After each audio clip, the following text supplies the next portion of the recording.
Kasus penganiayaan yang membelit Mario Dandi, anak mantan pejabat Ditjen Pajak, hingga kini belum rampung. Bahkan berkas perkara belum selesai.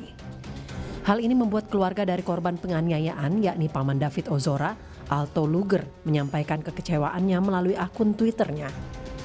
Dalam cuitan 22 Mei lalu, Alto Banditos @AltoLuger kecewa atas proses hukum yang berjalan lambat. Sang paman menyindir pihak kepolisian dengan meminta agar Mario Dandi dibebaskan saja. Alto Luger termasuk sekeluarga David Ozora mengaku lelah dengan ketidakjelasan perkembangan kasus. Sementara itu, Polda Metro Jaya masih menunggu informasi dari Kejaksaan Tinggi DKI Jakarta. Dalam wawancara melalui sambungan telepon, Kasubdit Remaja Anak dan Wanita Polda Metro Jaya AKBP Rohman Yongki berharap berkas penyidikan Mario Dandi dan Shane Lucas dinyatakan lengkap alias P21 pekan ini. Sudah dikembalikan oleh jaksa atau saat ini masih di tangan jaksa, Pak? Sudah dilengkapi, sudah kita lengkapi dan sudah diteliti. Ya, insya Allah mungkin tidak ada kekurangan lagi ya gitu lah. Jadi bisa cepat. Berarti tenggat waktunya sampai kapan itu, Pak? Dari minggu lalu ya. Tenggat waktunya dari minggu lalu berarti estimasinya minggu depan sudah bisa P21 ya, Pak ya? Ya mungkin kalau bisa minggu ini. Beberapa hari lalu, Kejaksaan Tinggi DKI Jakarta melalui Kepala Seksi Penerangan Ade Sofyansah menyebut berkas Mario Dandi masih diteliti dan Kejati DKI masih memiliki waktu hingga masuk pada kesimpulan. Mario Dandi terjerat dalam kasus penganiayaan remaja berusia 17 tahun David Ozora pada akhir Februari 2023 di kawasan Pesanggerahan, Jakarta Selatan. Akibat perbuatan Mario, David Ozora menjalani perawatan intensif dalam waktu relatif lama di rumah sakit. Jika berkas sudah dinyatakan P21 oleh Kejaksaan, tim penyidik kepolisian selanjutnya akan menyerahkan barang bukti dan tersangka, yakni Mario Dandi dan Shane Lucas, untuk segera memasuki tahap sidang di pengadilan. Tim Liputan, Kompas TV. Sudah proses hukumnya membelit Mario Dandi, anak Rafael Alun Trisambodo terkesan lamban, padahal satu tersangka lain yang terlibat sudah menjadi terpidana. Berapa lama lagi berkas perkara Mario Dandi ini akan selesai untuk masuki persidangan? Yang tentu ini menjadi pertanyaan publik. Kami akan bahasnya bersama anggota Kompolnas Yusuf Warsim, pakar hukum pidana Ibnu Nugroho, dan juga kuasa hukum dari Shane Lucas yang juga menjadi tersangka dalam kasus Mario Dandi, Happy Siombing. Selamat pagi Pak Happy, selamat pagi Prof. Ibnu, selamat pagi Pak Yusuf. Selamat pagi Pak Happy. Selamat pagi, terima kasih atas waktunya bersama kami pada pagi hari ini. Saya ke Pak Happy terlebih dahulu, ini kan sudah 14 hari ya Pak setelah penyerahan berkas. Apakah sudah ada informasi kelanjutan terhadap berkas klien Anda dan juga Mario Dandi? Ya, terima kasih Bung Timothy. Kami baru saja menerima informasi dari orang tuanya Shane bahwa diberikan lagi surat perpanjangan yang kedua oleh Ketua Pengadilan Negeri Jakarta Selatan. Dalam hal ini diwakili oleh penetapannya oleh Wakil Ketua Pengadilan Negeri Jakarta Selatan. Baru kemarin diterima oleh keluarga, oleh orang tuanya Shane. Baru kemarin juga orang tuanya Shane itu memberitahukan kepada saya. Pada saya bahwa ada perpanjangan lagi. Kami juga jadi perpanjangan penahanan ini Pak ya? Iya, perpanjangan penahanan. Ya ini yang kedua. Kami juga selaku tim kuasa hukum, saya selaku koordinator tim kuasa hukumnya Shane ini, secara pro deo ini, kami juga mempertanyakan sebenarnya kenapa ini sudah hampir 90 hari. Ya. Hampir 90 hari dari sejak dia ditahan di Polsek Pasanggerahan itu. Jadi kami juga bertanya-tanya dan sering karena kami ada tim, kami bergantian untuk membesuk dan mendampingi Shane. Dan memang perkara ini memang cukup melelahkan juga bagi kami ya. Karena Shane itu sudah diperiksa 4 kali selaku tersangka dan selaku saksi untuk Mario Dandi itu sudah 3 kali kalau tidak salah.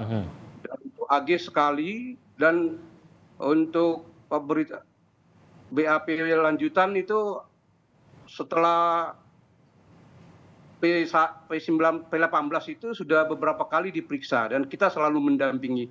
Dan saya kemarin juga masih mempertanyakan kepada penyidik, kapan ini tahap 2? Ya, karena kita juga nggak mau terbebani dengan perkara ini. Jadi kami juga ingin supaya perkara ini cepat selesai, clear dan jelas. Jadi kami juga agak mempertanyakan juga. Tapi mungkin di satu sisi positifnya bagi kami begini, Bung Timothy, bahwa kami juga melihat ya di media-media TV maupun online bahwa David Ozora itu sudah mulai bersekolah dan ini tentunya mungkin ya bahwa JPU tentu akan memformulasikan kembali bahwa sangkaannya, kalau kami dari segi kami itu dari awal juga kami sudah keberatan sangkaan kepada klien kami itu disamakan dengan pelaku.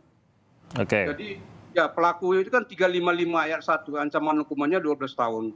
Dan itu juga dalam perkara ini juga kami minta bahwa yang terlebih dahulu itu disidangkan adalah Mario. Dengan klien kami kan disangkakan dengan turut serta.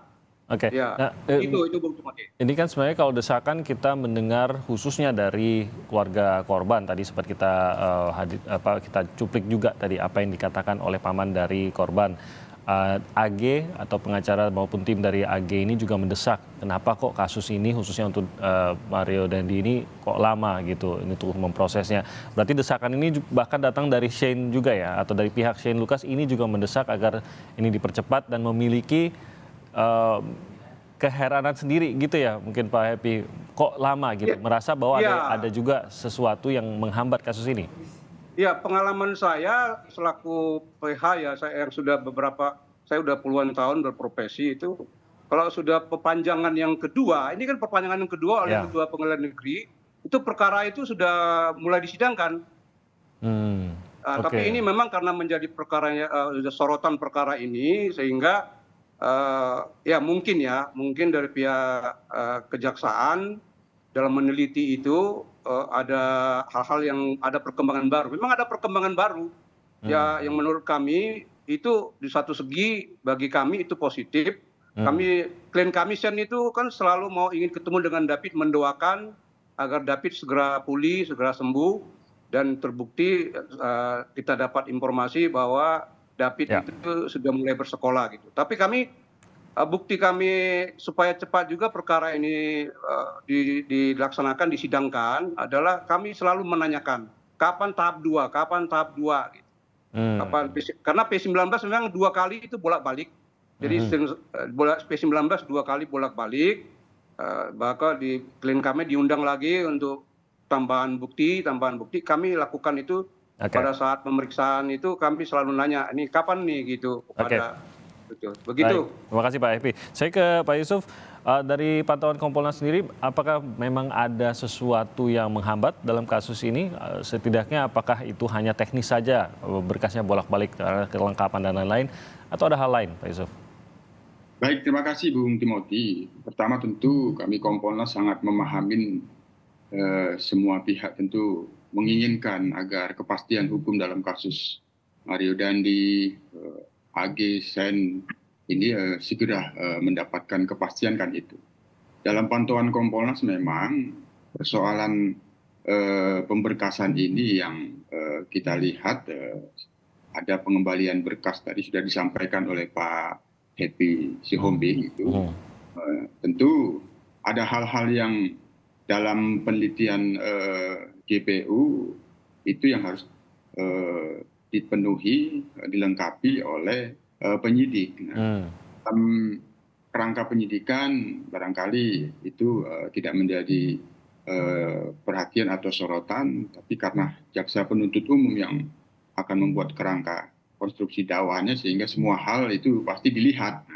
Nah, kami dalam pantauan dalam kasus ini memang mendapatkan informasi dari penyidik, ada hal-hal yang berkembang yang itu dalam penelitian jaksa sehingga ada pengembalian berkas untuk dilengkapi. Nah, sementara ini dalam pantauan Kompolnas tidak ada hambatan-hambatan yang sangat prinsip, hanya memang ini teknis antara jaksa penuntut umum dan penyidik yang harus melengkapi apa yang menjadi petunjuk-petunjuk yang diberikan oleh jaksa penuntut umum.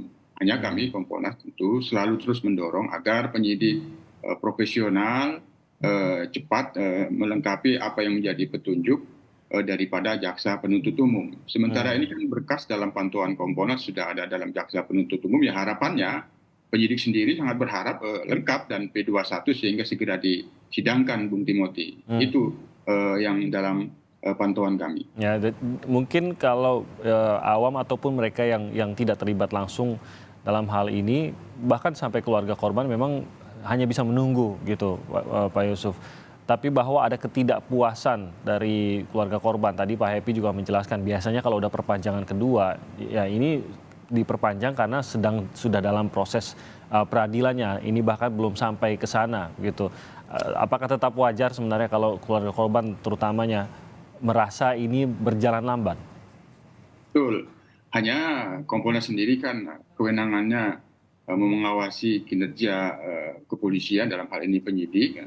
Namun terkait dengan hal-hal yang menjadi kewenangan jaksa penuntut umum, tentu kita juga harus menghormati apabila jaksa penuntut umum ingin menggunakan spare waktu yang maksimal agar penelitiannya menjadi komprehensif sehingga ada hal-hal yang belum terperhatikan oleh penyidik itu menjadi perhatian jaksa penuntut umum, ya itu harus kita hormati. Hanya sementara dalam pantauan Kompolnas kami sendiri melihat bahwa penyidik dari sejak awal dalam kasus ini telah sungguh-sungguh dan berusaha untuk menuntaskan kasus ini. Hanya memang ada beberapa petunjuk-petunjuk yang dalam pantauan Kompolnas memang itu sangat penting harus dilengkapi oleh penyidik. Itu Bung Timothy. Oke, jadi kita percayakan bahwa memang ini demi kasusnya lebih clear, demi kasusnya bisa lebih ada pembuktian di dalam peradilan nanti.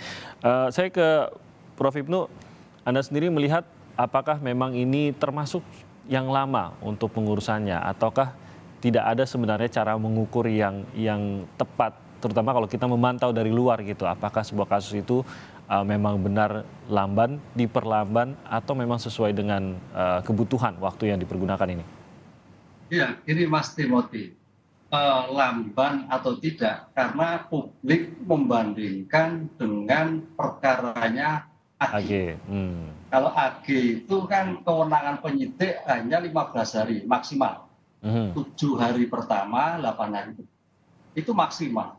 Penuntut umum 5 hari maksimal. Nah, konteks itulah yang mungkin diperbandingkan dengan penahanan orang dewasa, tanda petik. Oleh karena itu memang cukup lama. Itu yang menjadikan perhatian kita. Cukup lama karena kita sampai tadi perpanjangan istimewa. Permasalahan gini Mas Timothy. Inilah sedikit tanda petik kelemahan di KUHP. Jadi negara punya kewenangan yang terlalu luas untuk menetapkan upaya paksa. Coba bayangkan berapa hari, 60 bisa. Tadi Pak Happy mengatakan sampai 90 hari. Nggak salah. Memang undang-undang menentukan seperti itu.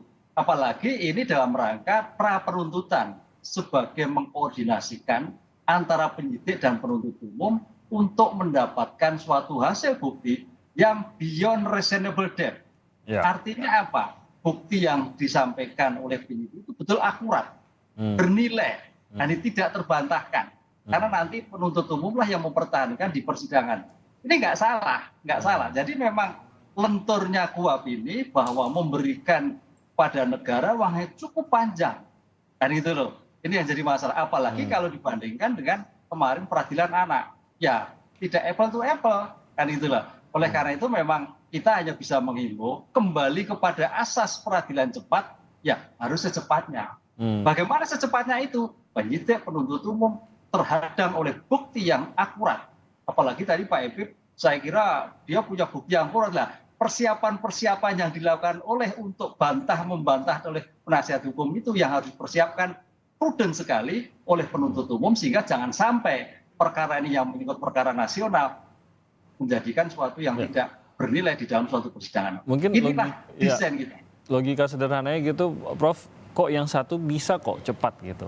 Ya terlepas bahwa memang undang-undang mewajibkan demikian, tapi kan ini berarti bahwa polisi bisa kok bergerak cepat mencari dan melimpahkannya kepada kejaksaan, ini juga bergerak cepat dan peradilan juga bisa berjalan dengan cepat. Kok ini bisa, yang satu lagi tidak bisa? Apakah memang ya karena waktunya lebih leluasa ya dipergunakan secara maksimal saja, tapi kalau mau dipercepat sebenarnya bisa gitu. Oh bisa Mas. Inilah rentang waktu. Jadi penyidik punya kewenangan, oh masih ada waktu untuk penahanannya. Coba kalau waktunya sudah habis, oh mau tidak mau sudah diserahkan dan harus selesai pada P21. Tapi karena masih ada waktu, ini kelemahan kita, kelemahan di dalam KUHP kita bahwa memberikan ruang kepada negara cukup lama. Bandingkan Pak Timotius, kalau besok nanti RKUHP jadi, ini dalam draft, itu hanya 6 hari, Mas. Bayangkan bagaimana penyidik itu Kompolnas bisa mengawasi 6 hari harus sudah bisa dilimpahkan. Ini suatu yang luar biasa. Itu dewasa karena ini ya. Rekomendasi, UCNCIC bahwa penahanan, upaya paksa itu betul-betul strict. Hanya 1 kali 24 jam, perpanjang maksimal 6 hari. Pertanyaannya, mampukah penyidik kita memberkas selama 6 hari? Mampukah penuntut umum 6 hari? Ini yang dari perdebatan nanti RUU ke depan. Oke, berarti mungkin komentar dari Pak Yusuf bahwa ya memang karena waktunya tersedia, tidak ada yang salah juga. Ya akhirnya dipenuhi saja waktunya begitu. Kalau mau lebih cepat tadi Pak Prof. Ibnu mengatakan ya sebenarnya pasti bisa sih kalau mau lebih cepat gitu Pak Yusuf. Iya, karena ada spare waktu yang maksimal, tentu penggunaan waktu maksimal itu yang segera bisa dipenuhi, kan itu harapannya.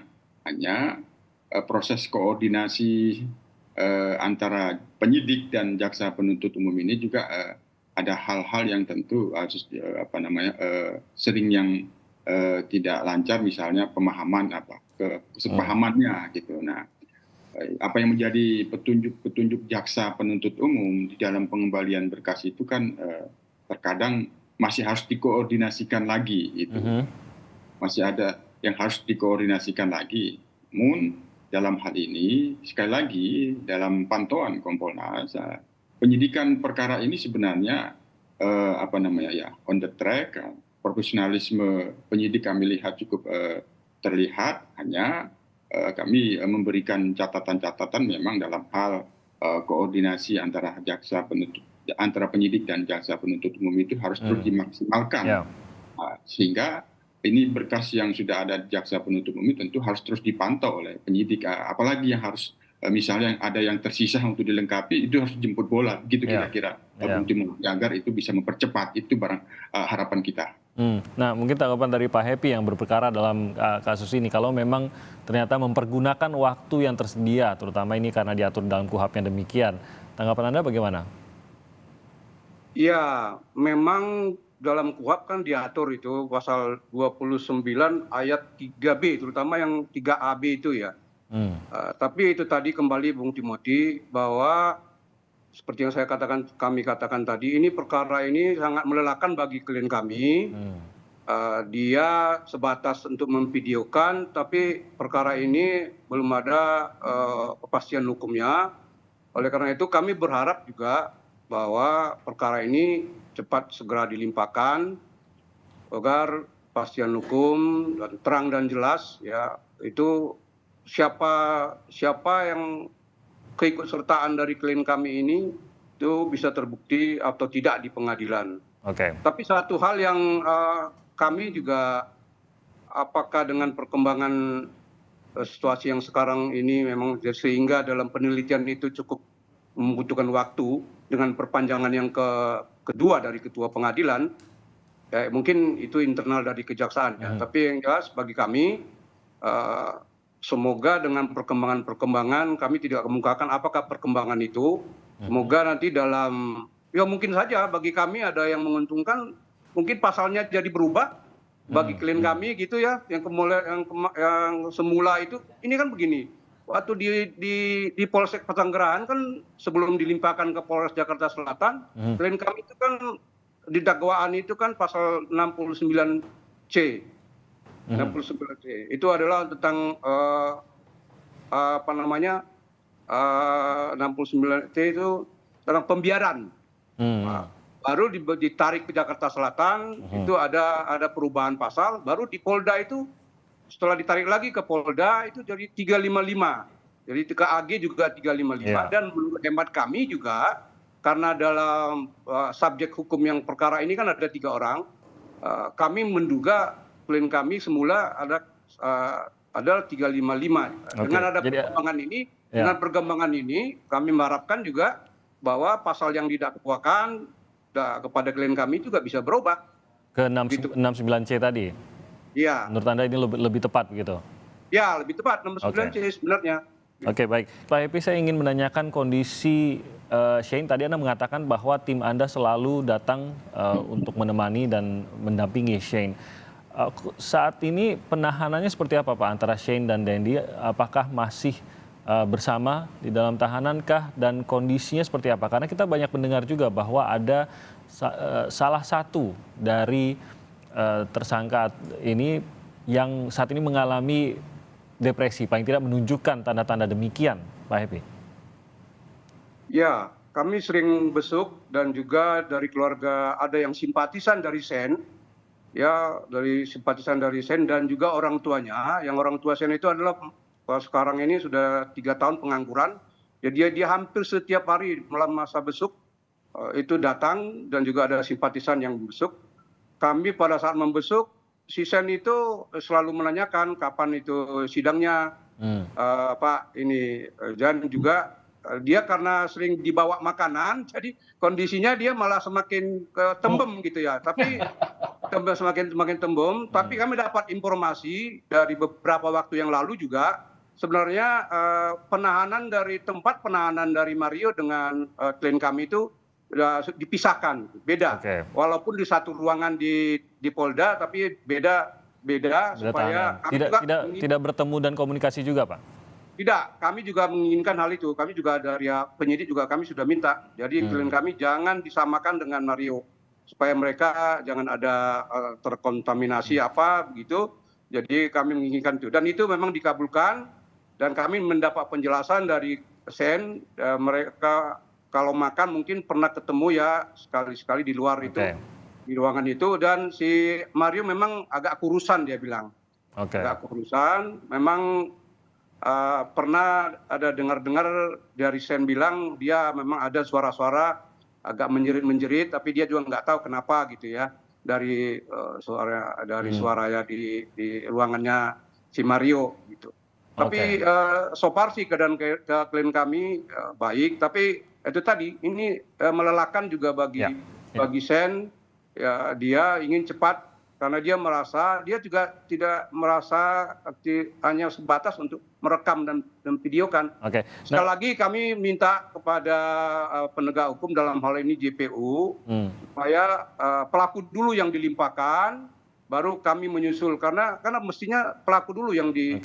Tapi tentu ini mengikuti proses di peradilan nanti ya Pak ya, terkait juga dengan berkas yang dilimpahkan ke peradilan. Nah, terkait dengan apa yang dikatakan sebagai janji Mario Dandy kepada Shane bahwa akan bebas begitu, apakah ini juga masih dipegang oleh Shane? Ya memang sewaktu pertemuannya si Shane ini dengan si Mario, dia memang dari segi dia ada ketaklukan mental dan juga merasa takut dengan si Mario ini, si Shane ini, bahwa karena dia pernah dipinjamin motor ya, dan juga motornya itu rusak. Jadi sejak saat itu dia merasa takut gitu. Iya, takut, dia merasa pokoknya menurut kesaksian dan fakta-fakta di persidangan si Shane mengatakan itu. Dan dalam kami juga menanyakan dalam BAP-nya dia memang takut kepada si Mario ini. Shane ini takut kepada Mario karena dia mengetahui bahwa Mario itu dikenalkan sama saudara temannya Benny itu, dia adalah orangnya pejabat, orang bapaknya dan juga punya fasilitas. Tapi pernah dijanjikan Pak Happy untuk dibereskan perkara ini bahwa akan bebas, tenang saja begitu, pernah dijanjikan kepada Shane? Bukan dijanjikan, tapi ada percakapan bapaknya Shane malah ya, bapak Shane waktu di Polsek Pesanggerahan. Pesanggerahan, Jadi ada perkataan dari si Mario kepada si Sen dan kepada bapaknya juga waktu itu datang mengatakan, ya Sen kamu tenang aja nanti akan beres gitu kira-kira ininya kata si Sen, kata si Mario kepada Sen. Dijelaskan Ya, bagaimana beresnya, siapa yang membereskan? Ya nggak kamu tenang aja Sen, ikutin aja ya. Kamu nggak usah takut. Tapi tidak secara mendetail dia bilang siapa yang membereskan, tidak ada seperti itu. Tapi mungkin itu masih percakapan waktu dia Awal-awal lah ya itu ya. Ya, awal ya. Oke. Saya ke Tapi dalam BAP-nya tidak dikatakan sedemikian. Tapi ada satu lagi tadi yang mau saya ralat tadi bahwa pasalnya itu waktu di Polsek Pasanggerahan itu adalah pasal 76C, Yungto pasal 80 Undang-Undang 36 tahun 2014 itu. Jadi kami juga mempertanyakan juga ya kembali lagi sebagai kuasa hukum untuk ancaman dan dakwaan yaitu pasal yang disamakan dengan pelaku itu kami keberatan dengan itu. Oke. Baik, saya ke Pak Yusuf.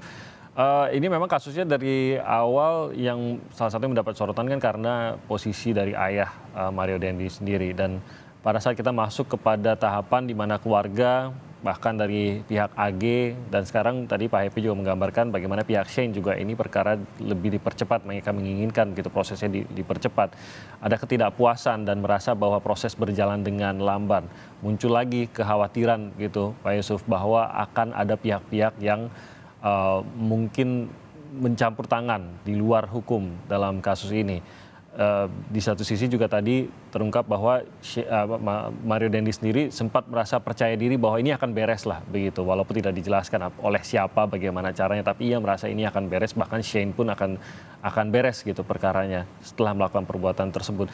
Nah, pataskah kita masih memiliki kekhawatiran tersebut atau setidaknya keluarga korban secara khususnya merasa kekhawatiran tersebut?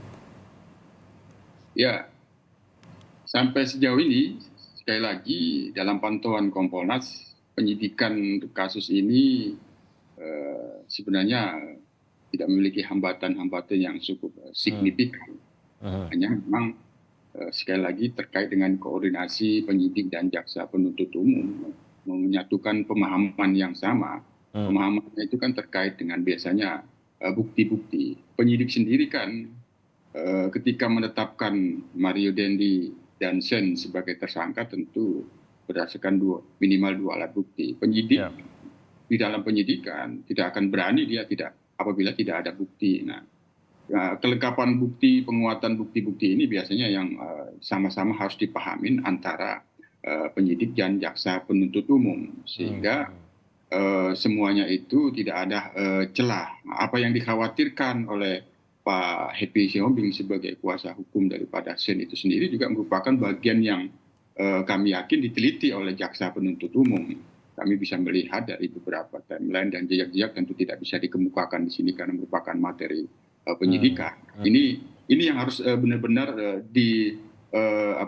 dipahami penyidik dan jaksa penuntut umum, harus ada kesepahaman terutama terkait dengan alat bukti. Nah, alat bukti itu biasanya yang banyak diberikan petunjuk oleh jaksa penuntut umum di dalam kasus-kasus seperti ini, Bung Timothy. Hanya kami terus mendorong agar penyidik benar-benar menjaga profesionalisme, menjaga integritasnya, dan kami Kompolnas memastikan bahwa tidak ada pihak-pihak manapun yang dapat mempengaruhi independensi penyidik untuk tidak profesional.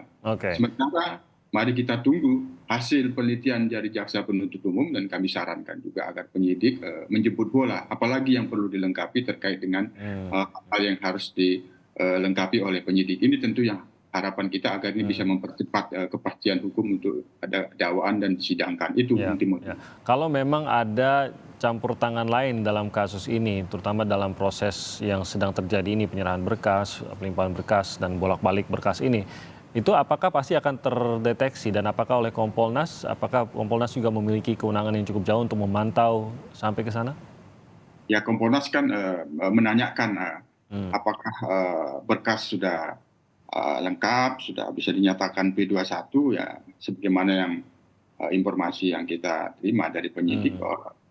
hari ini ya mudah-mudahan ada hasilnya, tapi kan itu masih dalam penelitian jaksa penuntut umum. Apa yang diberikan petunjuk oleh jaksa penuntut umum itu bisa kita tanyakan dari pihak Kompolnas kira-kira apa yang sangat penting. Itu Bung Timothy, kami bisa menanyakan hal itu kepada penyidik terkait dengan petunjuk-petunjuk yang harus dilengkapi oleh penyidik dari jaksa penuntut umum. Jadi selama masih tepat waktu, misalkan diberikan 2 minggu dan ini tepat waktu, sebenarnya ya harus dipercayakan begitu ya Pak Yusuf ya, tidak bisa lantas dicurigai dan lain-lain. Tapi kalau ada pelanggaran misalkan dari waktu atau ada proses teknis pemberian yang tidak tepat atau tidak sah gitu proses pelimpahannya, ini baru bisa masuk begitu ya? Ya, yang paling utama profesionalisme dan akuntabilitas penyidikan yang dilakukan itu. Bila itu profesional, seberapapun waktu yang diberikan dengan angka maksimal, itu pasti bisa tercapai dan terpenuhi. Ketika tidak profesional, dia tidak akan mampu memenuhi jaksa penuntut umum. Ya. Itu, Bu. Oke. Prof. Ibnu, kita tahu bahwa ketidakpuasan atas kecepatan penanganan kasus ini atau efektivitas waktu atas kasus ini ya kita sudah terimalah dari berbagai pihak yang berperkara di sini. Bahkan tadi dari Pak Happy juga mengatakan Shane pun ingin lebih cepat gitu, apalagi keluarga korban gitu. Tapi sebenarnya karena ini semua yang mengaturkan KUHAP, lagi-lagi kita berpegang pada hukum negara ini, KUHAP. Tadi kita sudah bahas bahwa KUHAP memang memberi rentang waktu demikian. Harapannya ya agar bisa lebih maksimal lah gitu pada saat kasus ini masuk ke dalam pengadilan. Tapi bisakah sebenarnya desakan dari luar seperti ini mempercepat? Adakah cara untuk mempercepat proses penyidikan dan penyerahan berkas ini? Ya, sangat bisa Mas. Jadi perkara ini Mas Timo itu sebenarnya mudah. Tidak ada yang sulit kan. Bukan perkaranya anak-anak kan. Apalagi perkara-perkara yang terkait dengan pacaran. Buktinya mudah, tidak ada yang sulit. Bukti forensiknya juga tidak banyak. Oleh karena ini sebetulnya mungkin kita berpikir positif karena padatnya tugas penegak hukum aja mungkin gitu. Sehingga memanfaatkan waktu itu untuk menghabiskan waktu yang dilakukan. Itu aja. Nggak ada yang sulit. Kaitannya dengan sistem peradilan memang kalau kita lihat substansi di dalam pra-adjudikasi itu memang pintunya. Jadi sangat hati-hatinya penuntut umum untuk melihat berkas. Ini yang kita lihat kayak seperti itu. Kita berpikir positifnya. Sehingga nanti kalau sampai sudah diadjudikasi itu lancar. Apalagi sampaikan Pak Siombing, Pak Happy tadi, kaitannya si Sen, saya kira kalau memang janji-janji itu mungkin kita berpikir positif Pak Happy. Jadi mudah-mudahan putusannya kalau terbukti itu pas dengan jumlah tahanannya. Karena ini kan dewasa tapi juga masih anak. Kan itulah. Sehingga masih melakukan kegiatan-kegiatan lain dengan si David, si Mario lah pelaku. Kalau si Shane kan hanya turut serta. Ini saya kira Shane mungkin bisa diartikan bebas itu ketika nanti diputuskan terbukti tapi adalah waktunya pas dengan saat menjalani pidana tahanan. Itu selesai, itu bagus itu. Artinya hakim melihat prospek anak ini masih bisa berkarya ke depan, studinya begitu. Oke, nah bahwa penyidikan kan berjalan sesuai dengan pasal yang saat ini disangkakan. Ya. Apakah memang mungkin apa yang diharapkan oleh Pak Happy tadi, khususnya pada saat pembacaan dakwaan nanti, ini masih bisa berubah? Oh enggak bisa berubah, enggak bisa berubah. Karena dakwaan itu sudah disusun demikian rupa, sudah ada rentut ya, yang memang tergantung memang sudut pandang Pak Happy memang subjektif yang objektif kan gitu kan, kan mewakili klien. Nah, penuntut umum lain, objektif yang subjektif. Oleh karena itu inilah yang nanti perdebatan di dalam suatu persidangan itu sah-sah aja. Jadi nggak masalah dalam suatu perdebatan tentang dakwaan, tentang pasal gitu. Yang penting bahwa kalau dalam suatu dunia hukum itu buktinya cukup, bukti bernilai, bahwa kalau memang bersalah ya dihukum, kalau memang yang tidak. Yang kita khawatirkan itu kalau sampai bahwa apa yang didakwakan itu tidak bernilai, gitu loh Mas. Ini yang jadi repotnya kan gitu. Tapi mudah-mudahan tadi Pak Yusuf mengatakan profesionalisme penegak hukum, apalagi penyidik penuntut umum sudah sedemikian rupa, waktu yang sudah cukup lama dalam artian itu betul-betul firm. Sehingga ketika nanti diadjudikasi sudah tidak ada kekhawatiran, sehingga peradilan berjalan cepat seperti yang kita inginkan bersama. Oke, jadi kalau menurut Prof. Ibnu mungkin saja ini karena banyaknya kasus yang ditangani kepolisian. Setidaknya mungkin kalau saya bisa menyimpulkan Pak Yusuf, berarti tidak termasuk prioritas tertinggi begitu, sehingga akhirnya mengurus yang lain. Apakah dari Kompolnas juga merasa begitu, ada penurunan prioritas terhadap kasus ini? Ya kalau beban kerja, ya sebenarnya beban kerja penyidik terhadap perkara itu sudah overload. Penyidik dalam kasus Mario Dandi Sen ini, mereka ini penyidik yang jarang pulang ke rumah itu. Inap mereka di situ itu. Karena kan tidak hanya ini, tapi kan mereka juga target oleh beban kerja itu.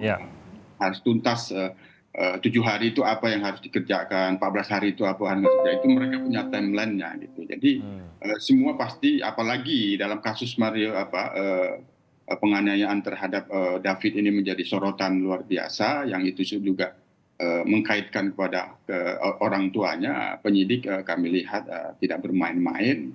Yang kami selalu sarankan tentu kepada penyidik, karena adanya beban kerja overload itu untuk tetap menjaga kesehatan, tetap ingat keluarga di rumah, walaupun itu tidak harus bisa pulang dengan seperti orang biasa, bisa pulang ke rumah melihat keluarganya. Itu Bung Timothy malah kita lihat. Ya, baik. Saya ke Pak Epi untuk terakhir. Mungkin Anda sendiri punya target kapan ini seharusnya sudah masuk ke dalam peradilan bagi klien Anda, yang menurut Anda mungkin ya waktu paling mepet terakhir ya dalam berapa lama lagi gitu Pak Epi? Ya, seyogianya kami kemarin karena melihat kita memang ini ada di faktanya kan memang ada puasa dan juga Lebaran.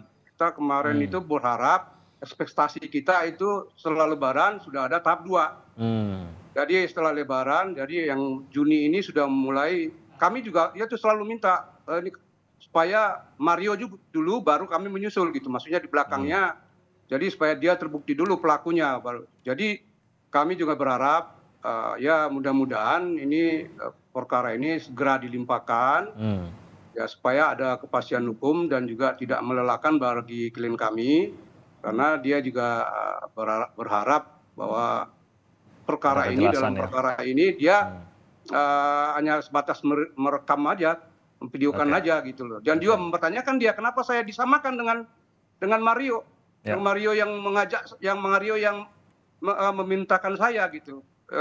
Saya hanya pasif aja, tidak aktif gitu. Kenapa dia menanyakan itu. Tapi satu lagi begini, saya baru ingat beberapa waktu yang lalu, ayahnya Sen ini, bapaknya Sen ini kan setiap hari itu besuk, dia nggak ada kerjanya.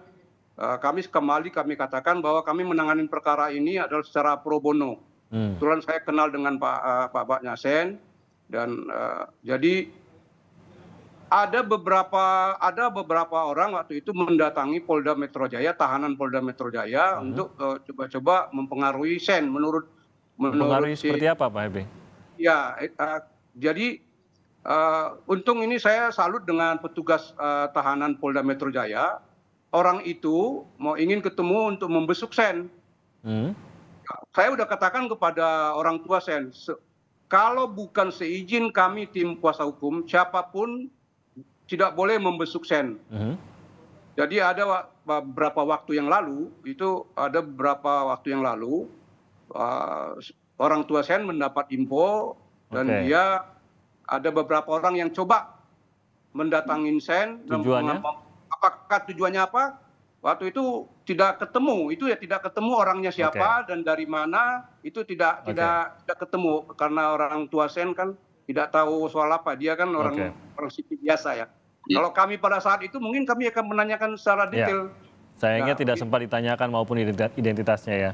Iya, tapi memang ada seperti itu. Semoga bukan upaya intervensi ya kita. Ya, terakhir lagi kami Pak Prof Ibnu, kami juga berharap dengan perkembangan sekarang ini kami berharap ya mungkin pasalnya bisa juga dirubah Prof, karena dengan fakta-fakta persidangan dan perkembangan sekarang mungkin aja dakwaan, kami berharap itu kita tangkap tadi kepada asisten gitu. Terima kasih begitu. Ya, tentu ini proses hukum kita akan ikuti. Terima kasih banyak atas waktunya Pak Happy, Prof Ibnu dan juga Pak Yusuf. Terima kasih banyak atas waktunya bersama Indonesia Pagi hari ini. Salam sehat untuk semuanya.